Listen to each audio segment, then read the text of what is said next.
as attractive as his. Alice, Bella, Alice. He introduced us, gesturing casually with his hand, a wry smile on his face. Hello, Bella.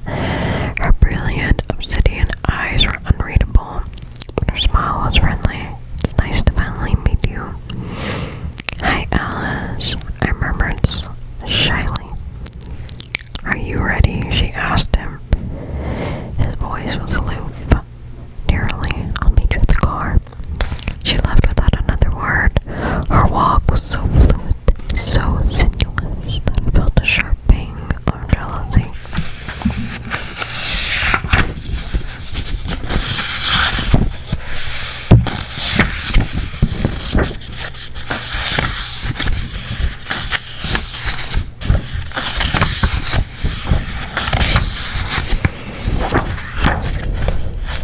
Should I say have fun, or is that wrong sentiment? I asked, turning mine to him. No, have fun works as well as anything, he grinned.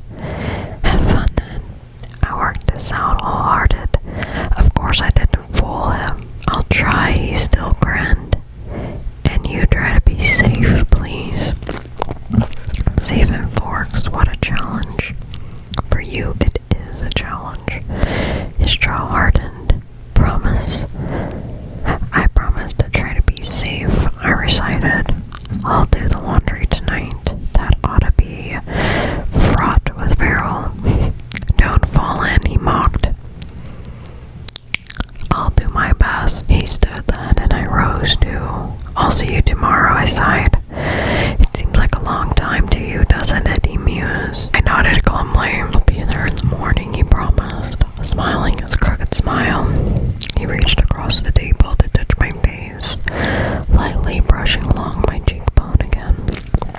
Then he turned and walked away. I stared after him until he was gone. I was sorely tempted to ditch the rest of the day, at the very least, Jem, but a warning instinct stopped me.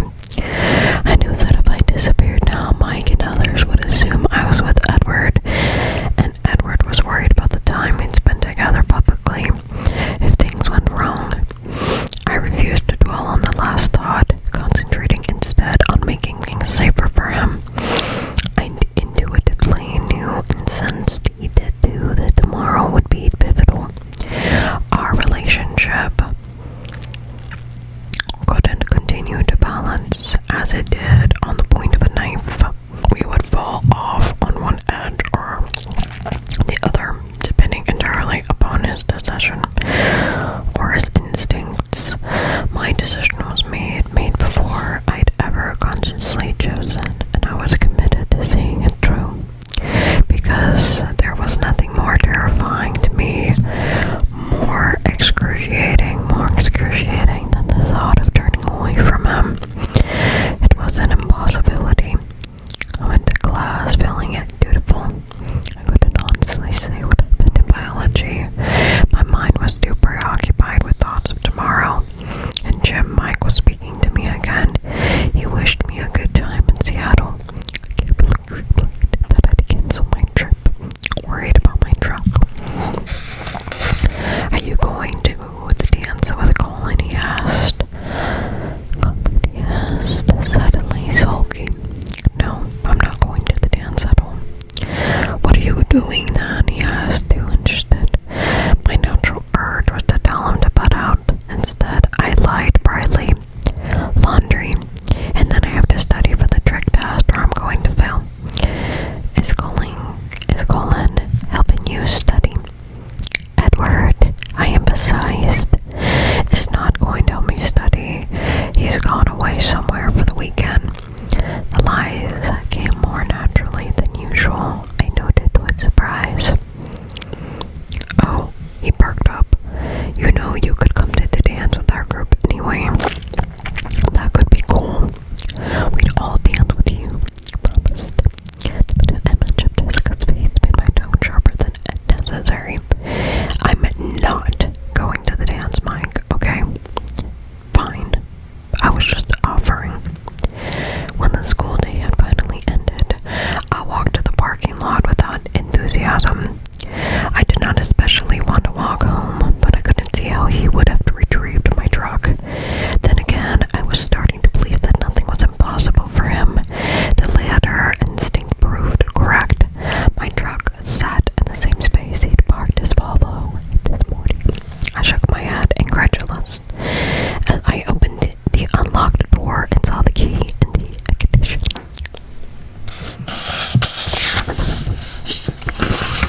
So do you want me to stay home?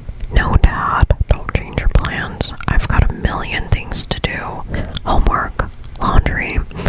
I need to go to the library and the grocery store. I'll be in and out all day. You go and have fun. Are you sure? Absolutely, Dad. Besides, the freezer is getting dangerously low on fish. We're about a 2, maybe 3 year supply. We're down to a 2, maybe 3 year supply. You're sure easy to live with, Bella. He smiled. I could say the same thing about you, I said, laughing. The sound of my laughter was off, but he didn't seem to notice. I felt so guilty for deceiving him that I almost took Edward's advice and told him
quietly.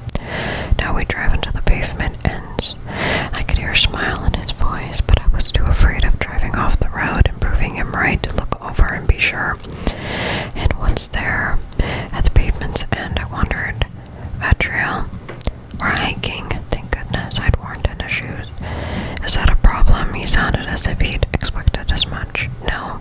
I tried to make the lie sound confident, but if he thought my truck was slow, don't worry, it's only 5 miles or so. We're in no hurry.